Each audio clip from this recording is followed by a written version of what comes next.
We have to create the right vibe, the energy, and everybody at the organization has to feel so privileged to be here. It's no other way.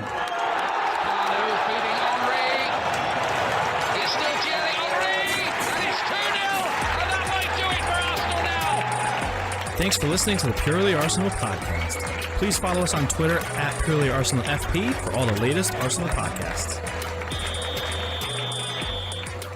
Welcome to another edition of a sit-down Purely Arsenal podcast. I'm joined back by my regulars. I've got Neil Shah with me to discuss a 4-2 brilliant win at Aston Villa. How you doing, Neil? Hey, Jack. What a banging match that was. Yeah, good. Good to be here, and thanks for having me on. Top man, top man. I'm also joined early morning, 6:30. He looks beautiful. James Johnstone, how are you? Oh, thank you. Someone has to say it. So, yeah, I appreciate it. No, thank you very much. And it's a pleasure to be back. Yeah, top man. You're struggling on the sleep, so I've got to get that in there. But self-inflicted, but yeah. Self-inflicted. Yeah. We haven't been. We're known as the podcast that does it when we're winning, which is why we've been pretty regular this season. But obviously, we got to briefly discuss the slump that we've had because we've, 3 games, 1 point out of 9. It felt tetchy. Went 1-0 down today. A lot of us were texting a lot of things at that point. Me probably the most guilty party. So we're going to discuss all of it. First of all, we won 4-2 today. When we last won 4-2, I believe it was when we last won 4-2 at Villa Park. Who scored a header in that game? James, any idea? I'll give you a hint if you're like, Jack, I have no idea if we ever even won 4-2 at Villa Park. We last won 4-2 at Villa Park. I believe the last one was in 2010. If it was wrong and it was before late, there was another one there. So knowing that it was in 2010, who scored also a last minute, but a header in that game to finalise the win?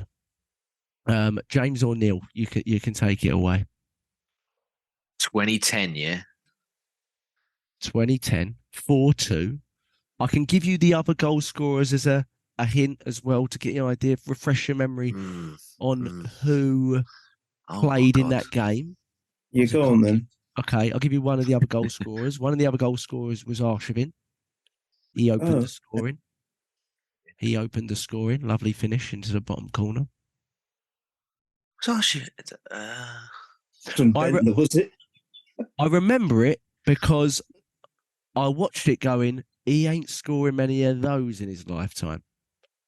I remember it just went again. Lots of things cropped up in my mind with this game, and I remember it. Okay, so that makes me feel like he was small. Okay, I'm gonna punt on Theo Walcott then. It's a close one, but no, not correct. Okay. I presume he was involved in the game, but I'm not sure. I'm not sure if he was. I haven't seen the whole full lineup. Not scoring a lot of headers. I'll give you the other 2 goal scorers in it because it was 4 overall. Yeah, Shamak. And Sami Nasri was another goal scorer in the game. Heb. Nope. I like the way you're thinking on that one, though. That's good. It's good. Who was at that time? Who was who was our? Oh God, I've forgotten his name now. He scored a couple of banging goals for us. Shit. Sorry to swear. Oh God, what's his name? I thought he was always a great player. He never did anything wrong. It was not Yossi Ben Ayoun. Nope. No. Okay. You're gonna kick yourselves. I am. Yeah, because you're making me feel like after he said Haleb, you're making me feel like it's a winger, and I'm trying to think 2010. You want me to give it to you, or you want to hold it for a little bit? Yeah. It's not your favourite player, is it? No. Well, no. He can't be his favourite player if it's 2010. Creating all new ones now. 2010, you had a lot that you liked. The way we've been talking pre-recording and all the time machine stuff, then I'm surprised. I've been reminiscing a lot today. No, because there were so many of them in that era that were your favourite player, and then they signed for Chelsea or Man United, and you end up hating them. Yes. Well, Clichy, no. Not sure. No, Clichy was Stoke, weren't it? That he scored against Stoke. I don't remember any goals from Clichy off the top of my head, so that's a good shout. Yeah, he only scored the one, didn't he? Ox is the only one I can think of now, shortish. No, that's too early for Ox, isn't it? Yeah, too early. I think it might be too early for him, yeah. You want me to give it to you? All right then. Yeah, go on. I'm not going to get it. Kick myself. Jack Wilshere. goodness, that was going. Yeah. Bastard. Yeah, Jack I'd have never got It was that. a tap in. It was a tap in header. They were all over the place, bit like this one. Boom, headed it in. Pretty much the only header is they must have scored from them. I think it might be, which is the only reason I remembered it. It's not like I went and looked at it. I remember distinctly. I was like, I remember us winning 4-2 here once before. And I think it's the last time we win it. But interesting trivia question. Obviously, just an icebreaker. We got to talk about what probably was the game of the season in the league so far. I mean, not even just Arsenal related. And big seasons are full of big moments, right? And this felt like a big moment. And there was a few moments in this game where you could talk about 4 or 5. And we don't know what it's going to lead to, but I tell you, sometimes it's about enjoying the journey, isn't it? So, but Neil, I mean, we came off a slump. I just want your thoughts on, obviously we lost to City in midweek. We drew with Brentford and felt harshly done by, not necessarily performance-wise, but a terrible decision. The guy's been sacked since, and you never want to see someone lose their jobs, but it was that bad. And then obviously the loss at Everton, which was just a really terrible performance, just felt in a real slump and felt like the one thing we needed in this game was a positive start, and we didn't get it, Neil. No, it's been a blip. It's been terrible because we've not been used to it more than anything else. We've been enjoying win, maybe a draw here and there, but other than that, but it's not just the fact that we were winning by playing very well and playing entertaining football, playing dominant football. We really need to just go back a little bit and remember how good we were starting games, getting on the front foot at high intensity, and then more than anything, just the drive and the connection between all the players. And then all of a sudden, admittedly, you guys called it, and I just couldn't see it. Everton being as poor as they were, and even though they had Dyche coming in, I thought, now we're going to have too much for them, and nothing. And it's just like I have to admit that Dyche played a very good game. He did. And some of their players like Onana they were out of this world. And I've got to say that I think, admittedly, they deserved it. We didn't deserve that. However, when you look at the Brentford game, for me it was the opposite. I think that for me still hurts. Yes, the chap has been sacked as a result of it, but it doesn't really help our cause, to be honest. I think when Arteta said us 2 points that we're never going to get back, I think he's completely right. I was kind of thinking about it a little bit yesterday evening after the game, that the 2 points that we're not going to get back, in a weird way. I know it's not probably the right thing for me to say, but in a weird way, that amazing goal, that amazing strike by Jorginho had a bit of luck. And on another day, 9 times out of 10, that wouldn't happen that way. And it's almost, is that our 2 points that we've now got? Because, it's a bit of a freak goal, but that's taking nothing away from the strike. It was just an incredible strike. But so it was a little bit tricky, losing to City again. I thought, to be honest, first half was fine. We held our own.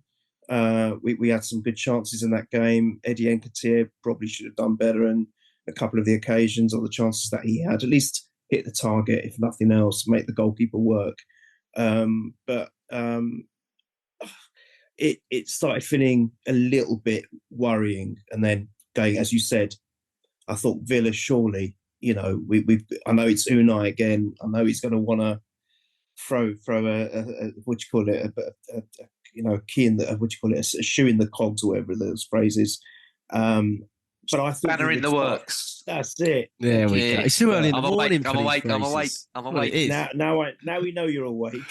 Spanner in the work. God, blimey. There we go. Got it. So, and I thought, you know what? We surely are going to be refreshed in the sense that no, we can't let all that good work that we've done for 19 games just go to waste within 2 weeks. Just can't let it happen. And I thought we would start fast and hard, and we would get a quick goal. And in fact, it played out the opposite way. They did well. Yeah, we can talk about defensive errors or players out of position or whatever it is, or in the wrong positions. But I thought that was a good goal from them, because that was a great pass. It was a really good pass for their first goal. And then I started thinking, we're 1-0 down. Oh no, surely it can't be 1 in 12. It just can't. And then that would have actually been, and if you count the FA Cup loss, I mean, Christ, what is happening to us? Is it going to be another one of those seasons where we've been in control, we've been playing really well, and all of a sudden it just takes 2 or 3 games that it just derails us? But you know what? I love the fact that we answered more questions, even more questions. Another huge test of character. I think you're spot on by saying it's the game of the season, because to be honest, if you were to look at that with neutral eyes, that was one banging game from start to finish. And also, actually, if you think about it, I mean, with even the final goal, actually, all the goals were great. They were good goals, even Villa's goals. All of them were great. Can't take it away from either their 2 goals and our 4 goals. Fantastic goals. But not just that, it's just the action. It was like literally end to end at times. I was thinking, wow, what a pulsating game. But not for us as Arsenal fans. Because it's doing our heart. I don't know what was happening to our heart during that time. But without saying too much more, I think it was simply because what impressed me was the fact that we were down twice. We came back twice. We had chances galore in some cases, if you think about it, to put the game beyond any doubt, even after we'd come back, and we didn't take them. And that didn't let the heads drop. They still carried on. They're still pressing, still probing, still asking the questions of the Villa defence. They didn't let the heads drop once, and it paid off, albeit so late, but it paid off. And that testament to their character, to me, Jack, I've been saying it all season, that was huge in so many ways. For me, that is going to give them now the momentum to go on another run. I really hope so. I think we're going to be fine. I really believe it. So brilliant. So impressed. Yeah. Love all that. James, just overriding thoughts. I think a lot of our comments at 1-0, certainly mine was, well, we're cooked, we're done, we look fatigued, etc., etc. And I think in many ways we did a little bit in those early stages in that first half, but we found it from somewhere. It wasn't from changing the team up. Mikel Arteta doesn't do much of that, so he did towards the end. But really, we found it from somewhere. We found it from our big players, the Sakas, the Odegaards, and a few others that Gabriel was just man-mounting, Ramsdale too. But James, let's just discuss a little bit on get your overriding thoughts before I want to discuss a couple of things on the first half. But get your overriding thoughts after that game, because I think a lot of people were saying if you lose that, or even if you draw that, you start looking over your shoulder and thinking, you got to be in the top 4 here, because you can't let it slump like it did last season, etc. Were you in that mode at that point, or were you a bit calmer and thinking, okay, it's just one game, large part of the season left, that we're still right up there at the top? Because it did feel very significant. Yeah, no. At the time, the evidence is there, isn't it? If the people could see the group, they would think, God Almighty, what a bunch of fair weather people you really are. It was. I was absolutely like, no, I can't take this. I cannot absolutely take this. And it got to a stage as well where in that second half, before we, got the equaliser and then the other 2 goals right there at the end, I'm thinking, where's it coming from? Like, we're creating the chances, but I'm like, oh, this is just, the Odegaard miss. And I'm like, oh, no, Eddie with the header that hits the bar, and the other one, I'm like, he's got to score one of those. I'm like, Eddie again. I'm like, I'm backing. Every time I back you, you just let me down again, Eddie. Like, it's the same as with City. You're his biggest backer, Jack, for sure. Well, Jack, we discussed this the other day, and I had the convo with Neil, because Neil was critiquing his own football knowledge on Michael's podcast that we did. And I said to him, I said what you said to me. I went, what do you call him? And Neil went, well, poacher. I went, when you got a poacher that don't poach. That's the issue. That's the issue. Yeah. Call it. If this is what he thrives on, this is what he tells us. He's got an ego, rightfully so. Got to have one if you're a striker. Striker and a goalkeeper. If you don't have an ego, then you're in the wrong game. But yeah, no. On the balance of everything that happened, you got to look at it and go, oh my God, wow. And Neil makes a great point there where he shares about the strength of the character and the strength of the team. When you're searching for 2 goals, well, you don't think that it's going to be Zinchenko and Jorginho that do it, do you? who had that on their sheet? If you had that on your betting sheet, then I need the lottery. I need the Euro Millions off you on Tuesday or Friday, because I don't know who put them two down to pull us out of that. And you know what? I was thinking about it, and obviously, again, getting a bit ahead of myself. But do you remember when Vincent Kompany lashed that one against Leicester? And you were just like, bloody hell. Yep. When Jorginho Good done shout. that, I was just like, what the hell? And from a person that I've really gone in for, and there was the moment for the second goal where I'm like, I'm sorry, if that's Thomas Partey, that doesn't happen. He doesn't engage out wide and leave that complete space in the middle for them to pass through. And okay, Ben White gets done on the over. You can blame White a lot more than you can blame Jorginho for going out there. But I think if he stays central and doesn't get dragged out that way, he's on Coutinho or around that area. He's got a chance. Maybe he loses that race, but he's got better of a chance. And again, second half when McGinn just ran in a straight line and had that shot, I'm like, that's the worry that I've always said about them two, especially when you got Xhaka and Jorginho together getting bypassed. But no, everything, it went perfect. And just overriding thoughts is like we said, this is it now. Go on that run. Who have we really got? And I mean, I don't like to, one game at a time is my mantra now. But who have we really got until that Liverpool game?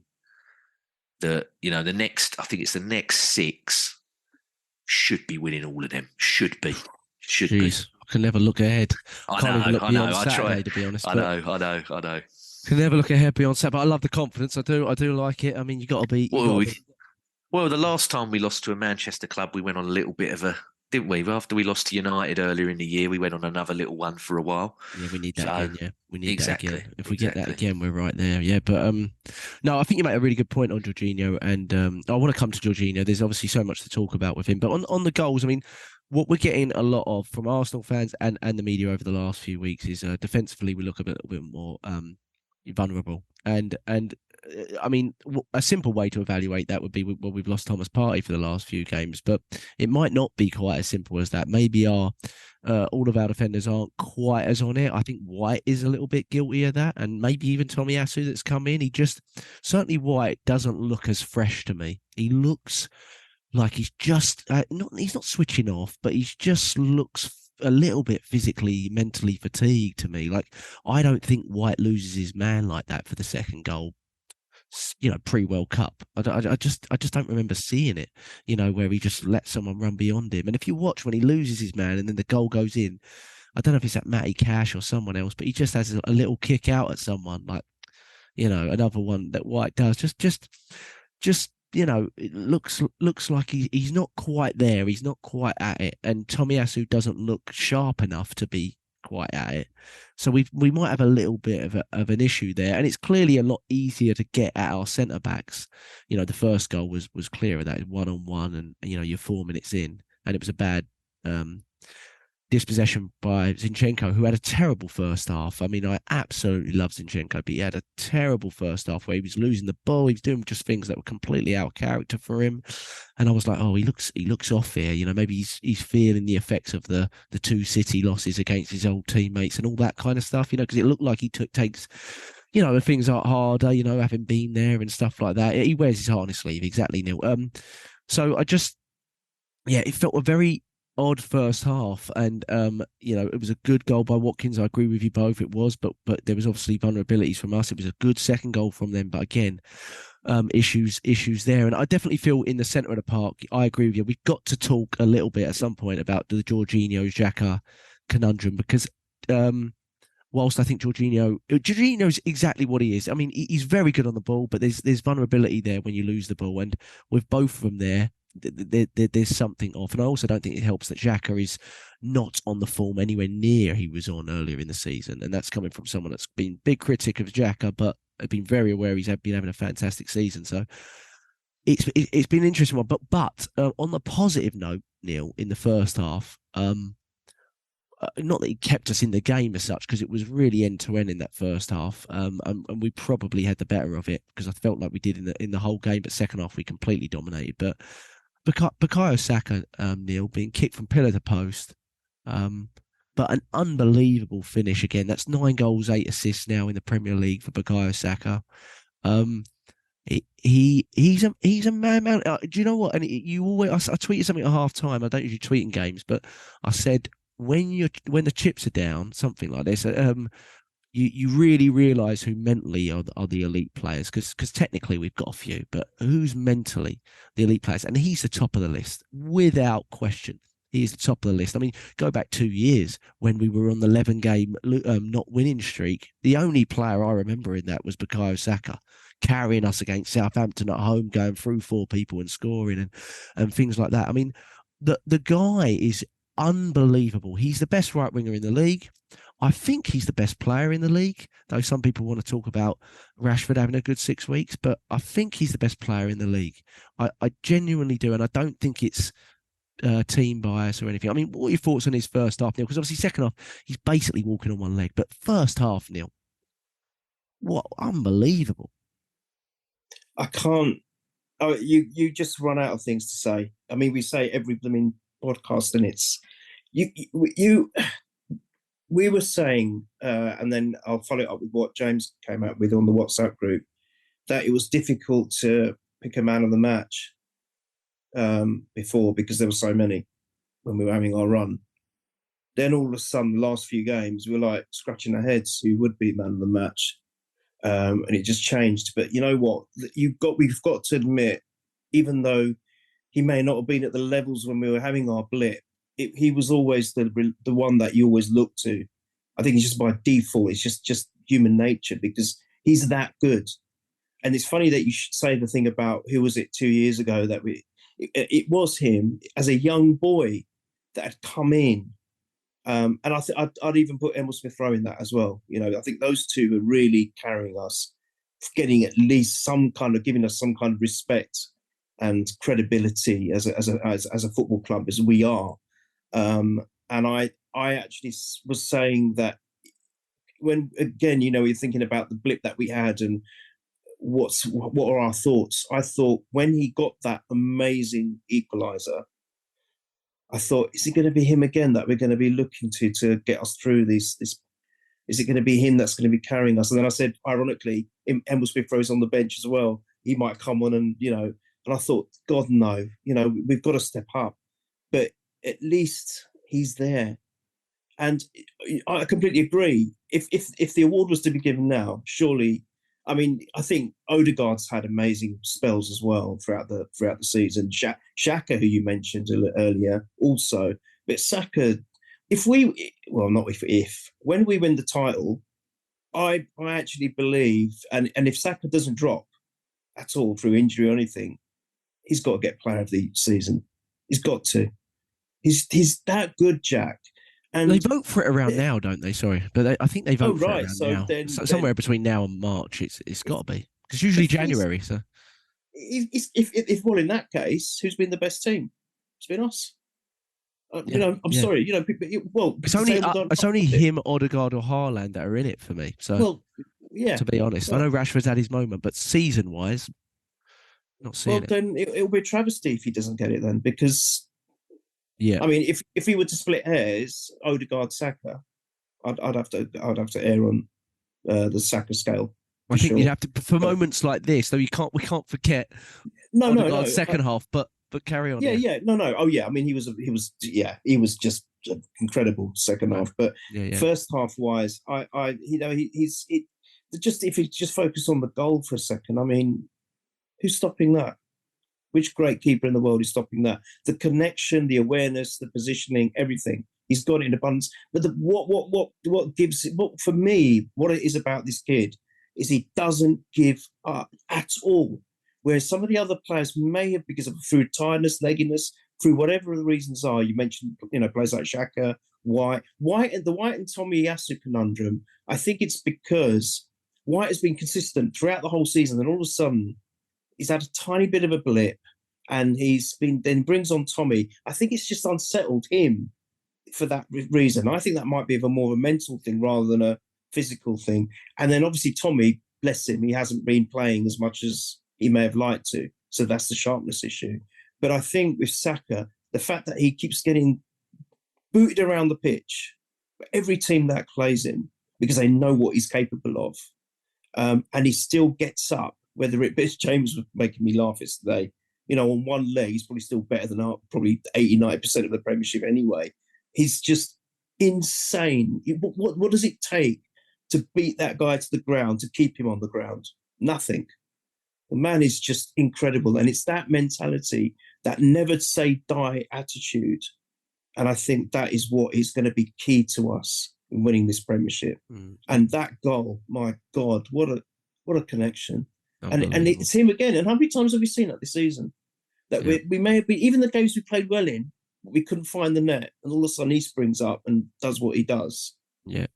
The man's a beast. He's brilliant. And you know what I loved about him, but you make brilliant points. But James, I loved about him is obviously you saw the comments from Henri in midweek that said, top players aren't nice. And then maybe it is a coincidence, but it didn't feel like a coincidence where Saka was like, I'm not having any of this anymore. The guy is so strong. I mean, even when people foul him and take his legs out, he's often still standing. Again, it exposes something more concerning in the league, because we've seen people kicked out of it before at Arsenal, the likes of Jose Reyes and stuff like that. And you'd think an English prodigy, who is by far the best English player we've seen that in big tournaments already, would be protected a little bit more. And I'm not talking about giving him special treatment. I'm talking about just calling as it is. He's the 51st most fouled player in the league, according to data on free kicks that he actually gets given. That's how ridiculous it is, because we all know he's top 3, right? You could put Grealish and Zaha there, but he's right there. So if he's 51st, then refs just are letting a lot go, because this guy gets fouled more than anyone. But James, I want to let you have a word on Saka. I know we've said so much on him already, but I did feel in that first half, again, I was just watching it in awe of him, despite the fact being very, very upset with the fact that we were largely losing that first half. Yeah, no, he's brilliant. He is. He's absolutely brilliant. And you talk about it. We've said, on here and, with Michael and everything else, it's not a case. I used to say, he's getting kicked a lot. Kicked. Now it's like, no, this is bordering on he's being assaulted. One of my favourite films of all time is the very first RoboCop. And the bit before he becomes RoboCop, where the dad from that 70s show shoots both his hands off his chest, and he's like, this is what's going to happen. But he don't die. He don't die. It's like the guy in Snatch. What is it? Boris the Blade, the bullet dodger or whatever. And Vinnie Jones is like emptying the gun in him, and he's still alive, isn't he? He's still like, you won't kill me. And he's like, for God's sake, how does he not die? Yeah. It's We'd even be unbelievable, more like Neo and just dodging him. It's mad. It's absolutely mad, the guy. He's unbelievable. And I said it, didn't I, at the time? I went, I'm not trying to be disrespectful to Nelson and to Smith Rowe, but I'm like, what have they got to do? Because he was cooked. I literally was like, he's got to. Well, that's just like, yeah. Again, another film reference, bloody Monty Python, where it's a flesh wound when he slashes his arm and he's hobbling around, the night or whatever. I'm like, just strap him up again. Just strap him up again. I'm like, Mikel. I'm like, he's done it. He's injured, mate. Like he's hobbling. He's hobbling. But just a comment on that, James. That goes to show the player. We usually roll him off at that point, or Saka just rolls himself off.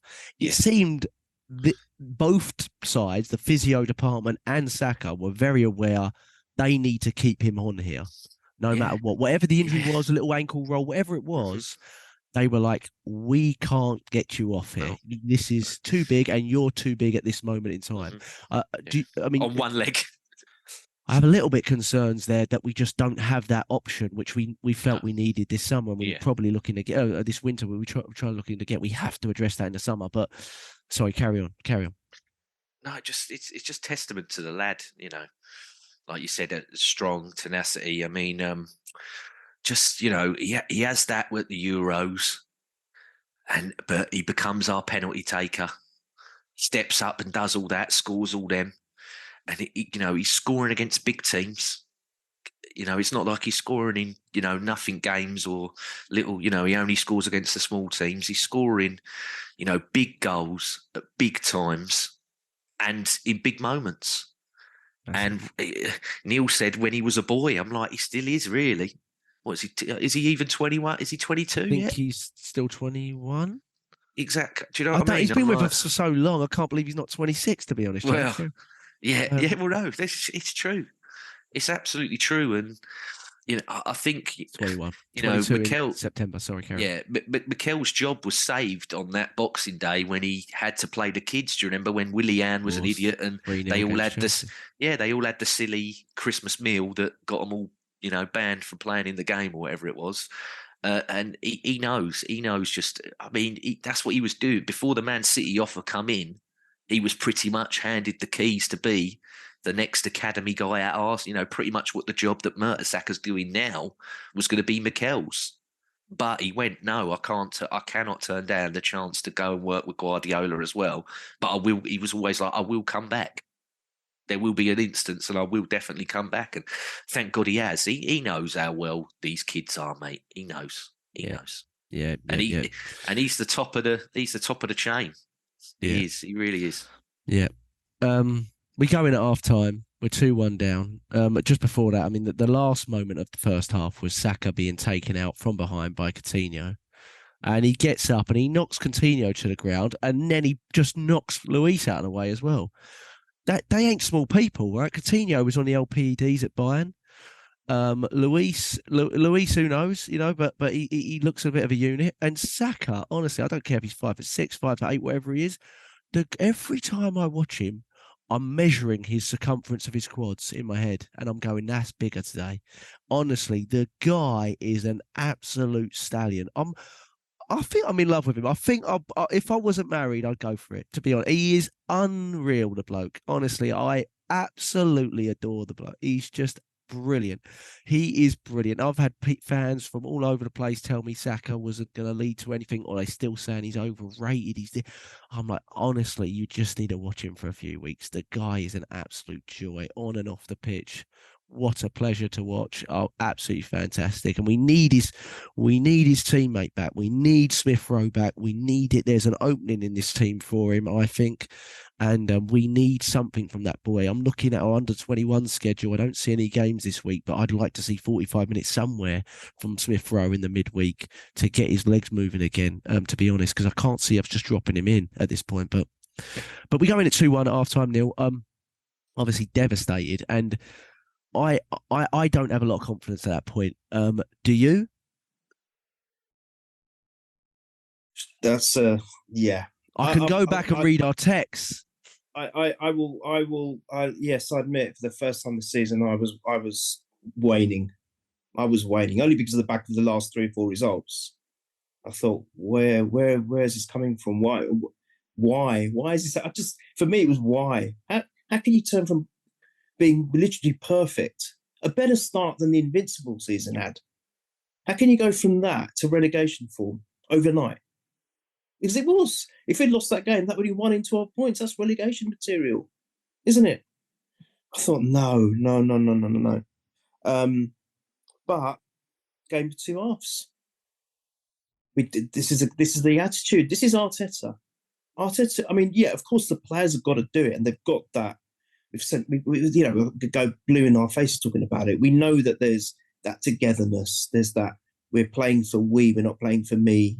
That was a great picture there that summed it up. It's absolutely, completely and utterly accurate of our team at the moment. There are no egos. There are no egos in the sense, we've got rid of them, thank God, that were there. They're all playing for each other. And that's epitomised by this team, what the character is, how the character has been built, how the attitude is developed, the mentality. Everything is to task, and we are playing it brilliantly. And our heads could have dropped so many times, even playing well, missing chances, heads could be dropping automatically. As a human being, you think it's just not our day. You see sometimes football teams play out of this world, and it just doesn't fall right for them. But you know what? We didn't change. We just carried on. playing that way, probing, testing, and you know what? Zinchenko's celebration summed it up, because that's his first goal for the club. It's a banging goal as well. Let's go over in the Prem. Yeah. Sorry, yeah. Oh, I didn't. Oh, I right, believe I didn't know so. that. I believe so. Yeah, I didn't know so. that. Yeah. Right. Amazing. Well. Yeah. That's quite something considering the player he is. Right. So okay. Well, I thought it was just first goal. Oh, right. Well, that's even put it in a bigger context then, because the way he is, the kind of emotional person that he is, and I think you made a great point about the 2 City losses and how that might have affected him. You know, he could have easily gone mental with that celebration. What does he do? Come on, lads. We got a winner. We've got to get the winner. That's a winning mentality. And that's it. That is the epitome of the whole team. It's not just him. It's the fact that we are driven that much. And I think what I liked about it is, in seasons gone past, even in the good old days with Wenger, after the golden era, we were still playing great football. There were some seasons where we were still in it, not just in the Prem, but in all the competitions. And then we lost one, and it was a domino effect, and that was it. And it always tended to happen around the March, February area, I remember. All right. And guess where we are at the moment? February. Yeah, I've been there before. And we've been there before. And that's the kind, you were saying you must have thought, yes, that rang a bell, that February curse. And to see them not give up and pick up, that has spoken volumes, huge volumes. And I just want to touch on one quick thing. You were saying about there was another encouraging part of the game yesterday, which is an intangible. It's the fact that Nelson's back on the bench. And you're talking about Saka not being, I agree, there's no one like him. No one. However, if push comes to shove, before Nelson got injured, he started showing some fantastic signs of what we've always expected him to be. And I think to see him and Emil Smith-Rowe on the bench now, Jack, has bolstered our squad even more so than given us a little bit. Yeah, we've got in. So it's given us a little bit. And I think that moment in the second half from Zinchenko, and then we had so many other opportunities because we took complete control. It was like day and night from the first half. It was great to see.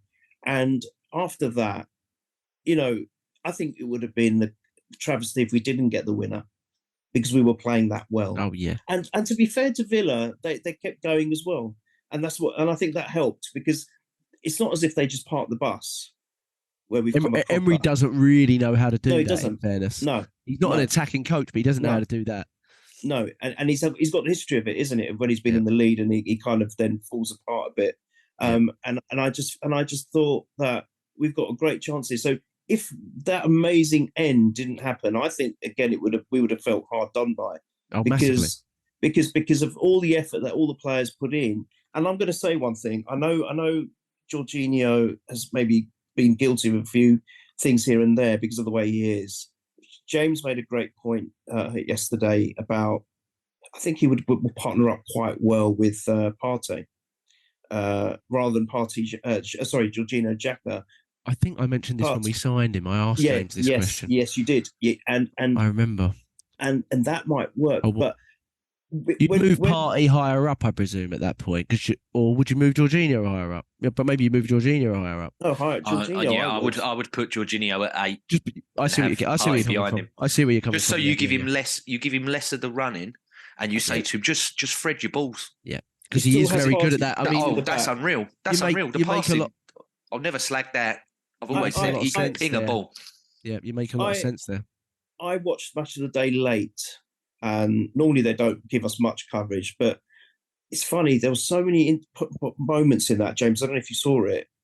The passing that Jorginho was doing to create was exceptional. There was another one which we forgot to mention where Nketiah he lobbed it. He could have passed it left or right past the keeper, or it could have been a cuter chip. And that, again, had come from Jorginho, one of the passes. And I'm thinking, I'm liking what I'm seeing. I'm really liking on the ball, yeah. I mean, and carry on, Nico. And I just feel that,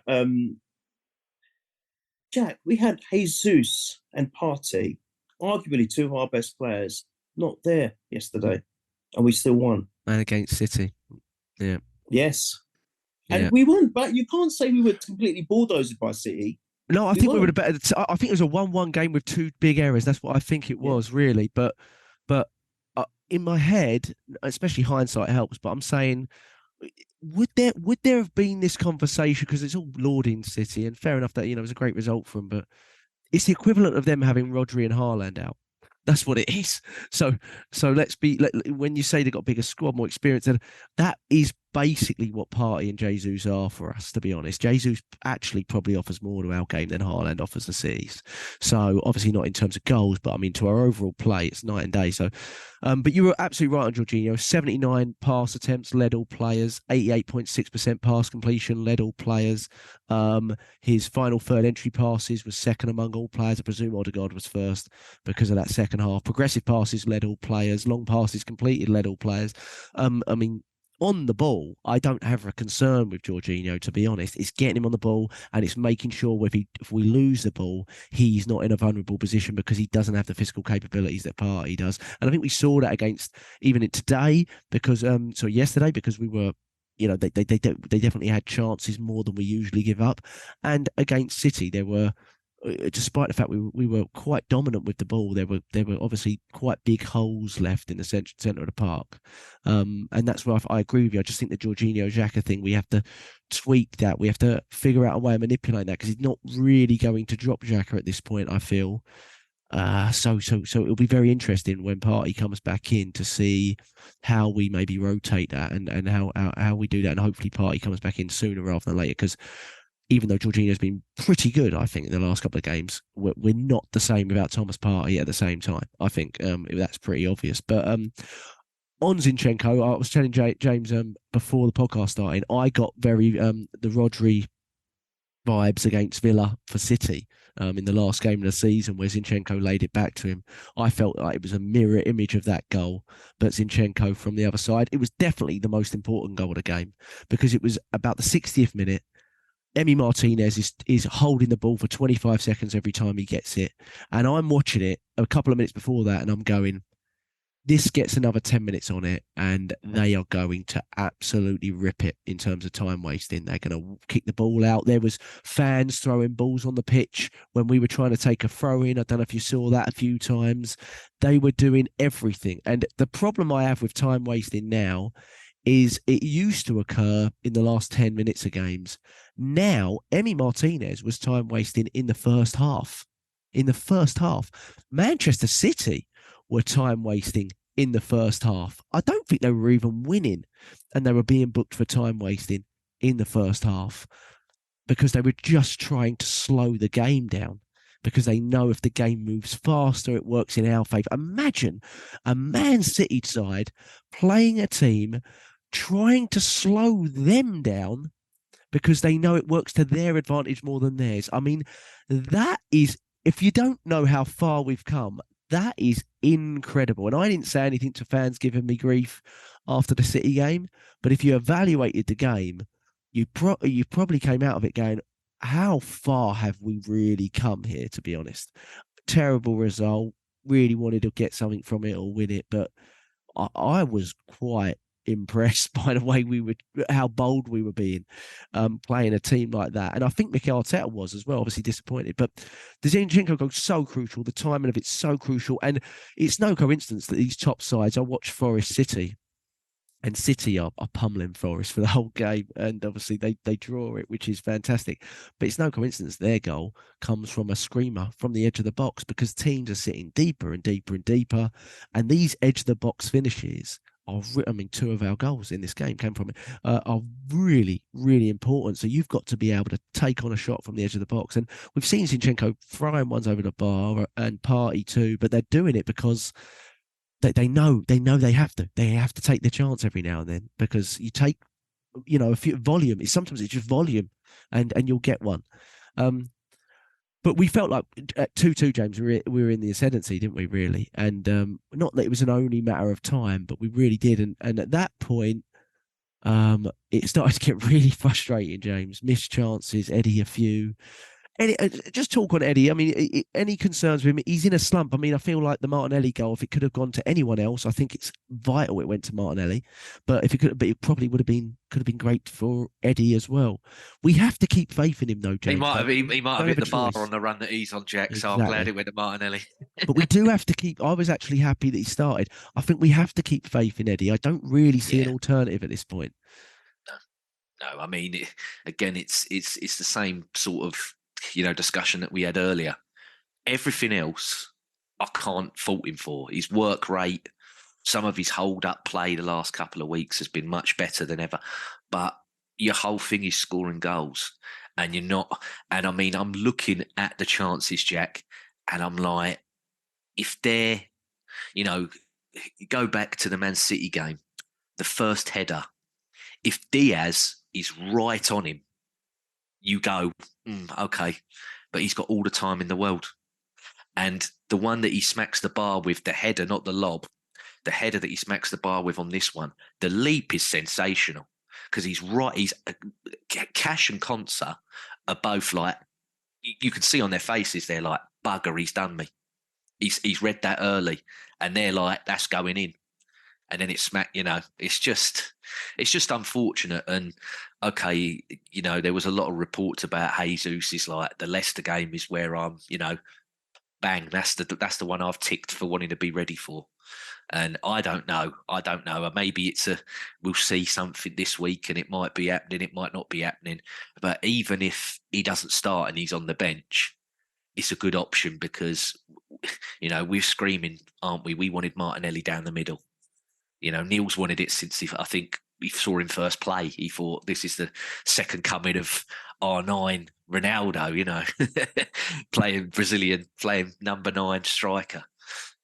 But for whatever reason, he don't fancy it. Mikel doesn't do it, doesn't fancy it. So you got, like you said, you got to back him, you got to stick with it. But another thing I will just say quickly on the Zinchenko goal. If you watch it, and we said it, didn't we? First half, a lot of them dropped, but second half, they come up. And Ben White was one where I was like, it took us to be in sort of an adverse position for him to get going, which you want him to get going. We want everybody to get going from when the first whistle goes. But for whatever reason lately, Ben White, and I don't know if it's a mental, whatever's happened. It's like it takes something for him to, it's like he needs to get a boot up the arse before he gets a boot up the arse to play. Do you know what I mean? It's like something's got to happen for it. You've got to wake him up a bit for him to come in. And on that goal, originally he is standing where Zinchenko gets the ball and hits it. Because Keown talked about this on BT. And he's like, how clever of Ben White to read this situation. And he goes, mate, he went, I'll go where you are, because he saw how, like you said, he saw how bad they were going back, and he's literally, it's like he's gone to Zinchenko. It's going to come here and you smash. It's like he knew that he was going to smash it and everything. Because again, if you look at the reactions, he is the closest player to Zinchenko in the celebration, and he's exactly the same. He's stonewall in everything that he does, really. But the other players are all like, coming towards him. But Ben White's just nothing. And it's like, wow.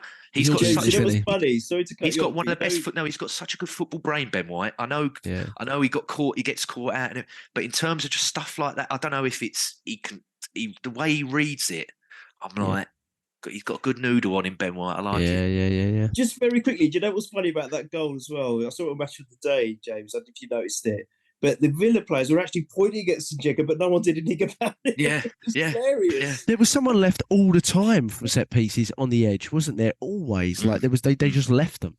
Again, an Emery special a little bit, but yeah. But we've had previous for that. If you look at even the first game of the season, that space that Zinchenko goes in to win that header to get Martinelli the first goal that we score of the year, that's something that we've looked at all year. And I said it the last couple of weeks in terms of defending the set pieces lately, we've been shocking. And then some of the corners have been absolutely dreadful, but we got that spot on. And like you said, big goal at a big time. And then the one after, I mean, bloody hell, they kept on panning to Tom Hanks all game. Didn't pan to him during that moment, though, did they? Well, old Martinez, you've got a friend in me, Saving Private Emi. Before you give me your take on that goal. Can you tell me a little bit about how big the Ramsdale save was and the Gabriel tackle was? Oh, humongous. Huge, wasn't it? I mean, I'm sorry. When I was watching it, when I've seen, I've forgotten his name. It's Bailey. still too early for me. That's it. When He's I've a seen good him player, isn't he? I know, but when I've seen him do that touch and go, Jack, I've had to, Neil swore earlier, so I can do it now. I've got, oh shit. I'd take him as a backup. I'd take him as a backup to Saka, Bailey. I like it. I like him a lot. Yeah. But as soon as I've seen him keep that in and turn, I've gone, oh shit. Yeah. And what a big save. And the Gabriel block was absolutely, because he's lost him there, but he just turns, didn't he? He turns back. And as he's turned back, that where he's put his body there, it's bounced the bottom like, yes. And there was another one as well where Saliba, they done another big long ball, didn't he? And he did what he should have done for the goal. He showed him outside to Watkins. And then he did a bit with his feet. He did a little bit of footwork and then got the ball out and everything. And you're just like, oh, there he is. Because you have times especially lately with Saliba, where you're like, where are you, mate? Just show me you're there. I know you're there, but just show me. He learned from that first half moment of just standing off a bit too much, I felt. Yeah. Didn't get close enough to him before he got to the edge of the box. Should have got tighter, shouldn't he? Should have got tighter. Yeah, should have got tighter. Yeah, make the foul straight away if you're going to, or whatever. Yeah. He should have got tighter, shouldn't he, Neil? Yeah. No, there's an innuendo here. No, please. Don't. I'm moving off it. I feel it. But 6 people agreed, but there we go. Six people think he should have got tighter, but there we go. What do I know? But the weird one was the Bailey shot for Ramsdale. I was watching it going, well, he should get his hand on it, but it's such a powerful shot that it's just a great save for him to stop it, going through him almost. And you're watching that. I want to say that was around the 90th minute, or maybe I'm thinking maybe it was a little bit earlier. But you're watching that now, going back, and you're going, well, this is almost a 3-point swing, in a way. And Neil was talking about, justification for Brentford, and you feel harshly done by in that moment. You're like, oh, how do we not win? But this one, could have really been anything in those last moments, because we were pushing so much. I mean, it was an over 3 XG to 0.78. It really was a 3-1 game anyway to us, to be honest. 20 shots to 7. I mean, we dominated the second half, and Odegaard was a huge reason for that, being on the ball. We can't forget how good, despite his absolute sitter, we can't forget how good he is in developing our play and creating moments, and such quick feet, so good on the ball. He must have looked at the City game and felt, I should have shown more. I should have shown myself more here. I've been a better player than De Bruyne all season, and I've let him have it in this game. And I think I saw that from him in the second half. But it was just amazing. Well, Jack, sorry, we're talking about Emery earlier, weren't we? And it's very reminiscent of when he was in charge of us, and we just concede an absolute joke of a goal, and you'd be like, for God's sake. But there were times in that second half, and I will admit, Odegaard was absolutely sensational. I mentioned it on the one that me and Neil did last night with Mike. The second half performance from De Bruyne on Wednesday, Amazon did the coverage over here, and I just was like, bloody hell, they've filled up an absolute case of Kleenex going on about De Bruyne. That second half, I know it's Aston Villa, it's 2 different. So I know that obviously we're top, so it makes it bigger and better. But I put that second half from him up there against any performance I've seen of De Bruyne or anything when they're in full flow. He was absolute. But again, it's reminiscent of when Emery. There were times where he had the ball at his feet, and I think he was shocked himself about how much space and time. Like you said, they withdrew. It was sort of like, I can't believe they're giving me this much room to, operate in. At City, you're talking about? No, against Aston Villa, against Villa. Yeah. It was. You could see in his face. You could see it when he's got the ball there. He's like, bloody hell, they're not coming to. They're not pressing me here. They're not pressing. They're not on me. Yeah. Emery massively plays the odds, doesn't he? He leaves gaps. Yes. He plays the odds. He looks for the vulnerability. He looks for the mistake and tries to pounce on it wide, always wide. Yeah. Yeah, so but no, Odegaard. I mean, he is. Those are two big. Saka first half, Odegaard second half. They're two best players that we've had all season going forwards. I think 8 goals, 6 Well, assists for Odegaard, like 9 Neil and said, 8 for Saka. Sofa Score gave it to Odegaard. I think Who Scored gave it to Odegaard, and then I think the club man of the match thing on Twitter, Jorginho won that. Based off probably that late Yeah, point, but it was very good. I think BT gave it to Odegaard over here, didn't they, Neil? So. Yeah. I'm like this. So again, you can pick you can pick who you want instead of you know who it's going to be. That's the testament of the character and the team, like we said earlier. Yeah. It didn't feel. I mean, there was 6 minutes added, which was probably kind to them, considering Emi Martinez wasted about 9 of them with the ball in his hands. But the poetic justice, Neil, of this goal. I mean, it's almost. I mean, you want to see a shot like that just ping top bins. In this case, you want to see it bounce off the back of the head of the pricking goal. That's what you want to see it do. And that's what it did. That is what it did. And that is justice beyond the wing. Because there was a point where I loved Emi Martinez. I am now of the opinion that he's the biggest moron on the planet. Like, he is an absolute moments player, but he is a terrible weekly player. Like, he is all about the moments. You can have a penalty shootout or a cup semi-final. He's perfect. You put him in a league regular game, 3 p.m. on a Saturday. You want anyone but him. And honestly, he was wasting time when Emery was probably going, well, I think I could win this game as well because we've just hit the bar. And Emi Martinez is sitting there with a ball in his hand 30 seconds. I mean, he must be driving his manager insane because he's not asked him to do any of this, I don't think. And he gets booked, but he should have really been sent off for the amount of times he was holding it. But Neil, thoughts on the goal? The ball played back by Martinelli is bobbling all over the place. It's a good ball, but it's bobbling all over the place, and it's a fantastic strike across the ball from Jorginho, who deserves a lot of credit, doesn't he? Really. Can I just go back just one step about Martinez? I agree with you. I loved him. I was so upset when we got rid of him. Same. So goddamn upset. And I don't think I've ever gone from loving someone that much to and hate is a horrible word, but I cannot stand the guy anymore. You think about the World Cup final and his antics. There's billions at the showpiece sporting event ever on the globe. And he's doing that. All right, he's happy they've won, of course. I mean, everyone's going to be euphoric.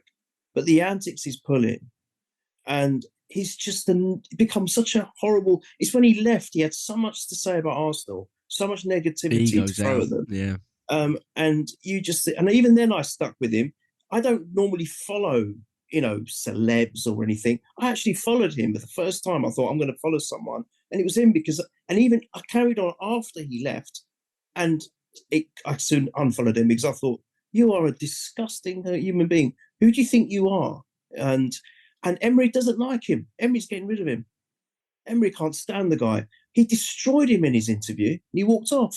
I just never seen anything like it from Emery. Because Emery's he doesn't do that. No, he doesn't do that at all. Never does that. Never does that. Call out players. So you know what? I would have loved nothing more for that super strike to gone in cleanly. But actually, because it was Martinez, I'm so goddamn happy that's happened because they've become one of the memes now going forward. Obviously, along with the Arteta meme, which is hilarious to staying alive. I don't know if you've seen it, Jack. Oh, yeah, brilliant. This one. Yeah. Oh, my God. It goes for like 2 minutes. Someone posted it. Oh, it's brilliant. It's the best GIF of all time. Absolutely fabulous. So we got 2 memes in one game. Just goes to show how great that game was, even because it's produced 2 wonderful memes. Both positive for us, of course. But yeah, and quickly, just before I talk about the goal, the save from Ramsdale, a lot of times we forget what those moments that defenders and goalkeepers do that are worth equally as much as a winning goal, if not more in some cases.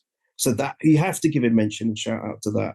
Gabriel, what he did, Saliba's trickery, and that save. And that was a save because it was sit so fast. Initially, you just think it's a clean strike to the bar, but it wasn't. He saved it.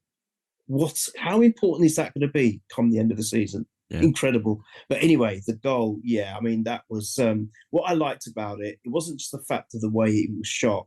and the connection he made, the fact that he had to make a good connection because of I didn't notice about the bobbling. So It that's really made was. that's even made it more impressive now. But it was the fact that he was asking for it. He literally had his hand. He knew he wanted that ball, and he knew what he wanted to do with it.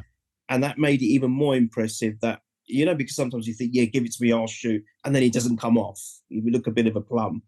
He knew what he wanted. He asked for it. Martinelli thankfully saw him, gave it to him. And what a fantastic strike. I don't care how it went in now. Initially, I was a bit upset that he went off him.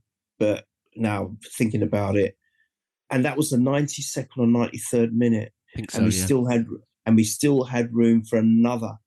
And oh my God, I think actually now my mind's made up. That is the game of the season, purely because of the emotions, because of what's happened in the past. If we were still on a winning run when that happened, although it would have been great, the impact wouldn't have been as much emotionally, I don't think. But because we've come across a bit of a horrible patch, and we thought it was going to replicate even in this game when we went down twice, not once, twice, had to come from behind. I think the significance of that goal, emotionally, as well as the points and what it meant for the club, was huge. Massive. Really hope so, yeah. Loved it. Game of the season. So far, have you seen the video of the celebrations at Jorginho? I'm sure you've seen it. At Jorginho's goal from the fans' perspective, where they do the whole thing where they show the fans, they show Jorginho, they show everyone. Xhaka he's on I think he's a sub at that point. He's ran over to the other side of the pitch with his shirt and kit on. I'm sure there's some sort of rule. He's on the pitch, yeah. He was a sub. He was already subbed. Yeah. There's some sort of rule. I'm sure they'll fine us for it. I mean, Jurgen Klopp does it in a tracksuit. It's okay, but they'll fine us for it. But it was hilarious to see Xhaka jumping amongst them. But just the celebrations. Thank God it got VAR'd, mate, because Gabriel that was freaking me out, mate. Gabriel is right at. So basically, there's the stewards and like the little cordon, but there's the video of the fans that's filming. Gabriel is going big tens to you, big tens, and the stewards are like, mate, clear off, and he's like, he's having a high five, he's having one, he's having one. You're mental, mate. He's literally any person that's in like a 5 meter radius of the guy. He's like, yes. He don't leave anyone hanging. I'm like, thank God we had the time where they're mucking around thinking it's an offside. Yeah, thank God. God, and I mean, we're talking about the celebrations on the pitch. It kicked off upstairs. The bloody data analysis, they're kicking off because apparently they've gone, they've celebrated it in the press box and they're throwing hands up there. Brilliant. Madness. What I loved about the soccer, because I've watched it about 10 times, I'm sure you all have, but I loved the team photographer was just, Zinchenko started going mad and he ran in front of all the stewards. The team photographer went right up to Zinchenko just to get a video and pictures of him because he's doing his thing and he's Zinchenko. And then Jorginho, I love the surrounding of Jorginho. Obviously, when you score a last goal, people are going to do that, but it feels like they've really taken to him, his experience. I saw a little celebration between him, Vieira, and Martinelli at the end there, like they're doing something. So they've obviously got a little connection. Jorginho's obviously got a bit of a Brazilian background as well, hasn't he? So there's that from Martinelli. The club know, Jack. They know that signing. A lot of people were like, well, me especially, and they're like, got to try and win these lot round, and it's stuff like that. That, I mean, all my tweets are there. I know I'm going to get quote tweeted. And people are going to call me, every name under the sun. Oh, mine too. But I don't care. I don't care. I've had it with Ramsdale, and I'm like, what is it? Arteta says in life, be better in it, or whatever it is. Yeah. Well, it's nice, and fans were singing. They got a song for Jorginho already. Mm-hmm. I saw on the Instagram reel, Arsenal fans going crazy singing that song, and it's nice for Jorginho because he's never been in a title race, so it's nice for him to be in one. Yeah, and you nice you talk about the club and be in a title race. You talk about the celebrations as well. Got to give it up for old Fabio Vieira. He falls to the floor when he does the pass. Brilliant. But he's on the floor. He's giving it a little. He's doing a little jig as he's falling because he knows. And then Martinelli, he's absolutely sent Gabriel Bonlahor. Gabriel Bonlahor's I don't know. Someone needs to check up on him. You know, he needs a bag of crisps, or he's going to pass out. He's was livid, going isn't mental. Oh, he's going mental. Disrespectful even to his teammates. Put the ball in the net. Oh, he's been dreadful for a month. I tell you what, he's not been dreadful, Jack. I said it. I've said it for weeks. Just not been getting it ball. Even if you put, if Trossard starts, the problem is not the winger on that left side. It's sadly how Zinchenko and Xhaka play, because they both operate in the same area. They both attack the same space, and teams are figuring it out. They're sussing it out. And again, as well, where Xhaka's form's dropped, you know, especially first start, he's trying to control the ball and it's going an extra 2 or 3. Just things are falling off him, or it was just, he's in I wouldn't say like a absolute massive purple patch, but he's just in one of them things where everything he's trying is just not coming off. And again, we keep saying it, Jack, don't we? Mikel, trust. You know, this is 35. You know, people are still saying he's not been backed.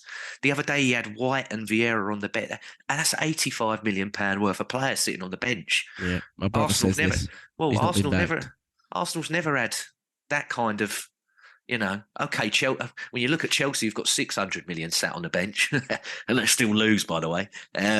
Chuck that in there. The bottom of the table. Yeah. But do you know what I mean? I'm like, trust them more. Vieira, you know, like I said earlier, Neil, get Vieira on Saka's meals. You know, get him off the cow and gate and get him on proper food, and you got a player there. Did you see that today as well? De Bruyne had a mare today. It was terrible. They catch him driving in McDonald's on the way back, don't they? You think Odegaard's driving McDonald's on the way back to Villa Park? He's gone in. He's gone into the local after today, I would have let grill. I'd have said to him, you can have your 9 nuggets in your share box after that today. I'd have let him have it. But you know, Saka's already there. He's meal prepping on the bus, Saka, so it's no problem.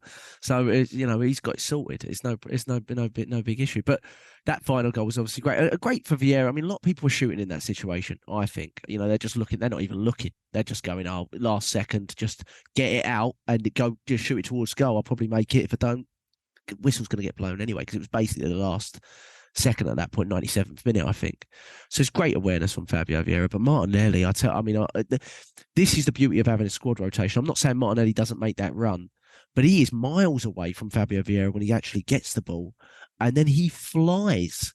I thought he was very. I mean, how can you say he wasn't good? He made an assist and a goal, and he was on the pitch for 20 minutes. That's what you get when you're able to squad rotate. So whilst I don't think Trossard had huge impact, look what freshness and re-energizing you give to the player that is a starting player for you.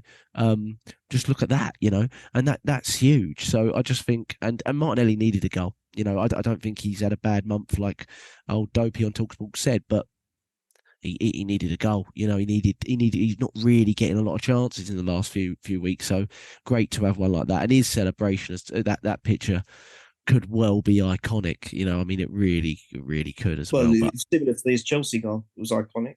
Yeah. Remember that? Yeah.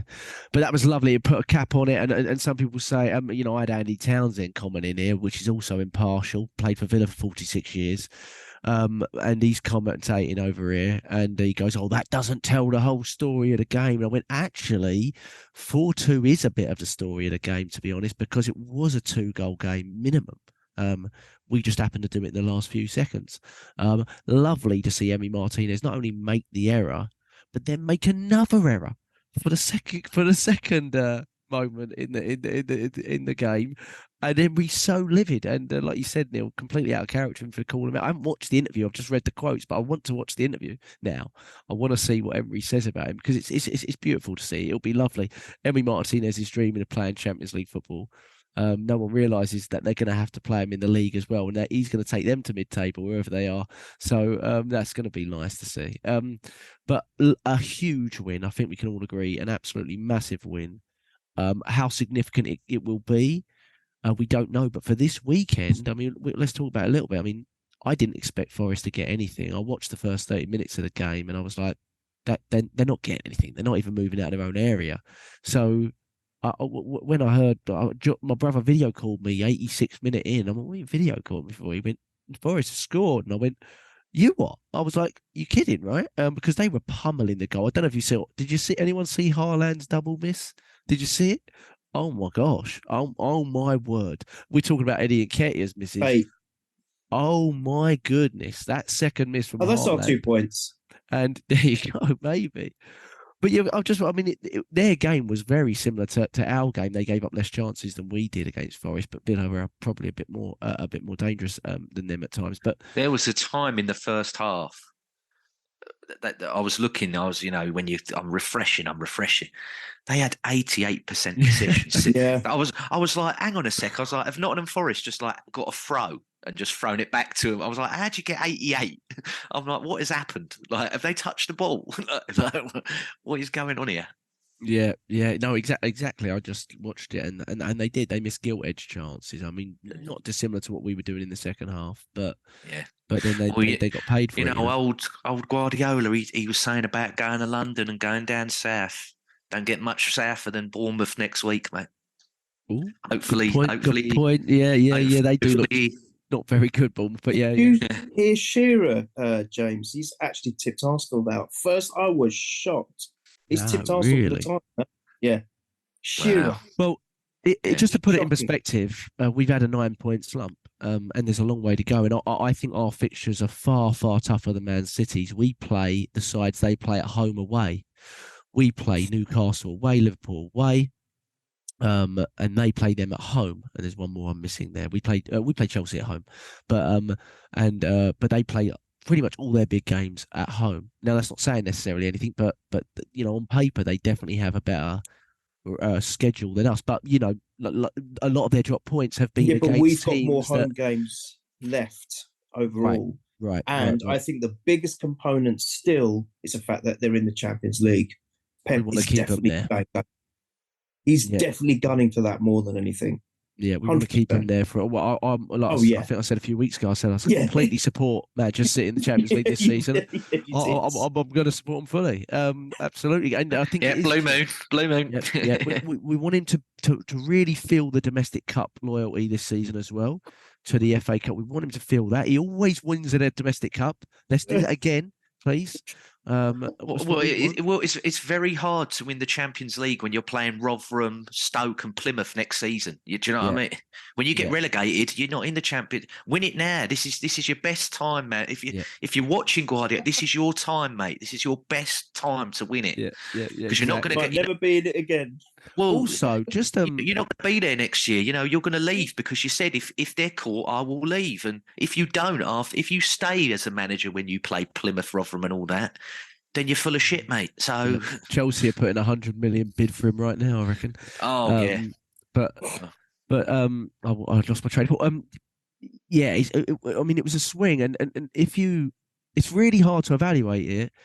But if we win our game, let's just take it. We win our game in hand, which I think is Everton at home, and everything. We keep winning or consistent with their points total. At the break before the World Cup, we were 5 points clear with level on games, and if we win our game in hand and we continue like we are, we would be 5 points clear.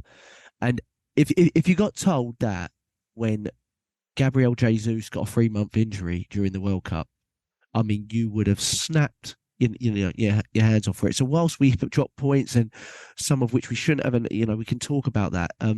If this can be a moment where we get back into our groove, which we fingers crossed can, that is massive. And they haven't really had big injuries this season, unless I've missed it. They've had injuries to fringe players, your fullbacks, your Cancelos, who was out of favour, and Laporte, who doesn't really start much. Johnstone's had a few weeks as well.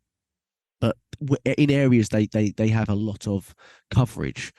But in areas they don't, like the Haaland or the wide wing players and things like that, they've been pretty lucky in those areas. You say that, Jack. I don't think that Alvarez is a bad option. No, he's not a bad option. He's very good. I mean, if you look at the drop off that we have in terms of Jesus to Eddie, they're two totally different players. I think that they look more like the free-flowing City that won everything when they have Alvarez. And I know people say, Haaland makes them worse. That's complete bollocks. You don't get 26 goals. No. How's he making them worse when he scored? Yeah. He scored in, 19... it's 23 games now or whatever. But there was a couple games back, weren't it? That he was on the same amount the two top scorers got in 38 last year. Insane. On his own. Yeah, insane. Come on, like we said earlier, the guy's a cyborg. You know, he's a walking cheat code. You know, so robot, isn't he? Yeah, absolutely. I mean, no, I agree with you. I mean, their play may be a little bit more clear. You know, a little bit more easier to understand. They've never had that definitive number 9 player. No, you know, they had an Aguero, but it's literally like what you want to do with this guy up top, you can. If you want to go long for him to run onto, if you want to cross it, if you want to play it to his feet, you know, he's just that guy. He's that proper guy. Annoying, isn't he? He's proper annoying. Well, it makes me think, and I don't know if we're ever going to go down this route, but you see Liverpool now, Núñez is starting to show it, and you know, Gakpo's a big boy, isn't he? Yeah, it's like, is this how forwards are now? Are we going back to you need your big forward? Yeah, you know what I mean. I like it as an option. Yes. Know? Yeah. Definitely as an option. I don't know if I want it as the option because I feel certainly not yet. I don't think we're at that moment really yet. Yeah. I still think there's a couple of things to adjust first. But that Moller kid's still on loan, isn't he? You know, we'll see. I think he's in Dutch Division 2 or 3, but we'll see. You never know. Balogun, I don't know how tall Balogun is, but he looks a bit more of a pin-up number 9 than maybe even Eddie is. You know what I mean? It'll be interesting, but. Huge weekend, big swing. You know, a lot of people were saying we were going to drop points against Villa. I think people put City as a banker. It just shows that there's a lot of twists and turns to happen, hopefully in our favour, if there are some. But there's a long way to go. You know, if we've got 15 games left in the league, we need Partey back.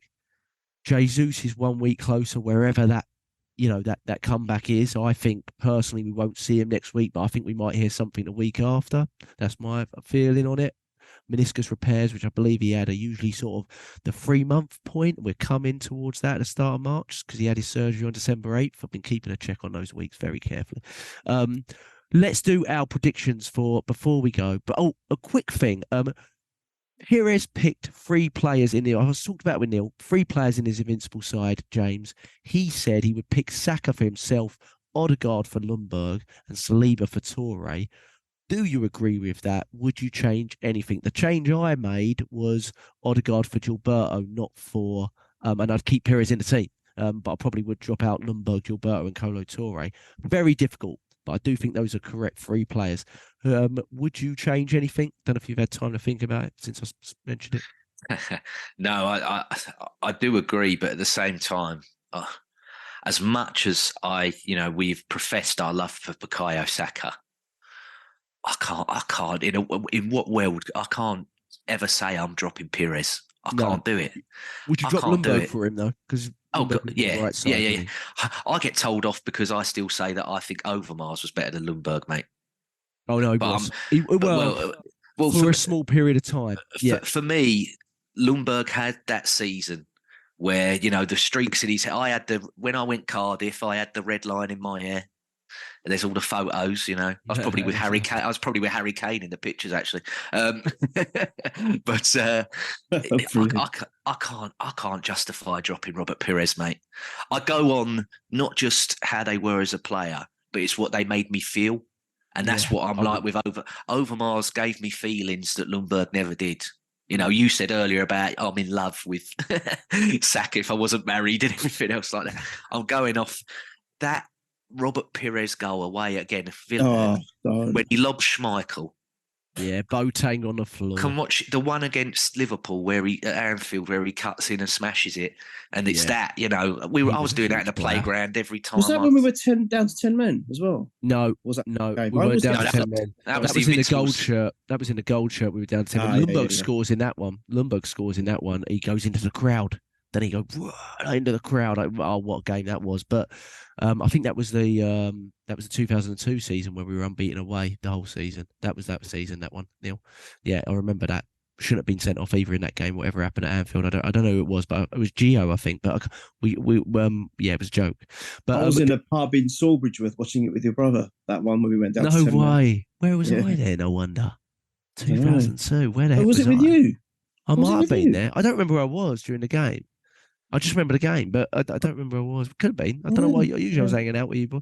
So I should have been there. But I mean, I see where Pires is going with it, though. It's an interesting point. But Saliba, Odegaard, Saka, to me, are the three elite players or potentially elite players in the team. There may be more, but I feel those three are very understandable. Who you how many would is very how many difficult. would Henri have got if he had Odegaard and Bergkamp feeding? Bloody hell!